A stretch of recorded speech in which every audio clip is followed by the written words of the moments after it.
Il candidato verrà indicato presto. Nel frattempo è importante ascoltare il territorio, ascoltare i cittadini di questo territorio, perché è inutile avere un candidato e non avere un programma. Prima è importante avere un programma, sapere cosa si vuole fare, su quali temi intervenire. 10-15 giorni al massimo, poi quel nome si saprà. Ne è convinto il numero 1 della Lega in Veneto e vice segretario federale del Carroccio. 2 settimane al massimo per sciogliere il nodo atteso da tutto il centrodestra. Chissà. Se fosse un film di Quentin Tarantino ci troveremmo di fronte al più classico degli stalli alla messicana.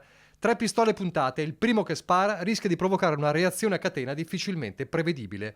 Una delle rivoltelle politiche ce l'ha in mano la Lega, che oscilla proprio tra Stefani e Bitonci, con un nome che resta coperto, quello del presidente della Camera, il veronese Lorenzo Fontana. Di nomi ce ne sono tanti, noi siamo al lavoro per costruire liste forti di persone di qualità e che facciano la differenza. Intanto il telefono non smette di squillare e sono i complimenti arrivati non solo dal suo partito per il gesto che lo ha reso protagonista in queste ore, quando, visto un uomo che picchiava una donna nell'auto che lo precedeva lungo la statale Adriatica a Battaglia Terme, Stefani ha inseguito l'auto e chiamato i carabinieri senza mai perdere di vista la vettura, consentendo ai militari di arrestare un 52enne. Uomo di cuore e coraggio l'ha definito Matteo Salvini. Lui si schermisce, non mi sento un eroe. Ho fatto quello che ciascun uomo dovrebbe fare in una circostanza come questa. Certo, certe volte magari la situazione di pericolo potrebbe istintivamente condurti ad andare da un'altra parte, a non intervenire, magari anche il rischio di beccarti denunce e cose di questo tipo.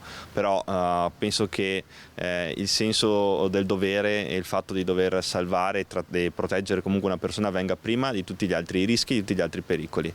Quindi credo di aver fatto semplicemente il mio dovere. Ma il segretario veneto del Carroccio non ha molto tempo per i complimenti. C'è Fratelli d'Italia che scalpita e si dice ancora molto fiduciosa per Palazzo Balbi. Insomma, giochi tutt'altro che fatti. Stefani però ribadisce. È una società che cambia e quando la società cambia è importante utilizzare gli strumenti migliori per guardare al futuro del Veneto dei prossimi 20, 30, 50 anni. Questo è quello che noi dobbiamo fare.